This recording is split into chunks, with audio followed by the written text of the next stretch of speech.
დასრულდა შეხვედრა პოლონეთის, შვედეთის, დანიის საგარეო საქმეთა მინისტრებთან და თანხმდარ პირებთან. ეს ხო ძალიან მეგობრული, საინტერესო და პროდუქტიული საუბარი.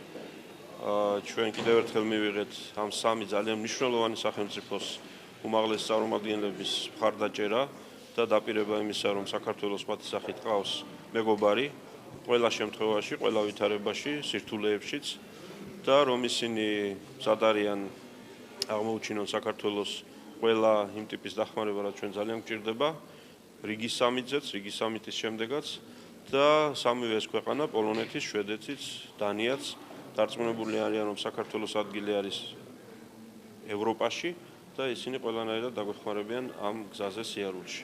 ჩვენ ვისაუბრეთ იმაზეც თუ რა ტიპის გამოწვევები აქვს საქართველოს, უსაფრთხოების თვალსაზრისით, რა თქმა უნდა.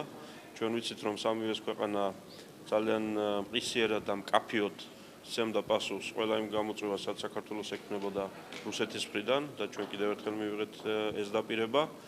გარდა ამისა, შევთანხმდით, რომ ქვეყნებს შორის ურთიერთობა ნელ-ნელა უნდა გამრავალფეროვნდეს და მან უნდა მოიცვას ეკონომიკის სფერო, კულტურის სფერო, განათლების სფერო და ჩვენ არ უნდა დავრჩეთ ძევლები იმ პრობლემების, რომელშიც ვართ.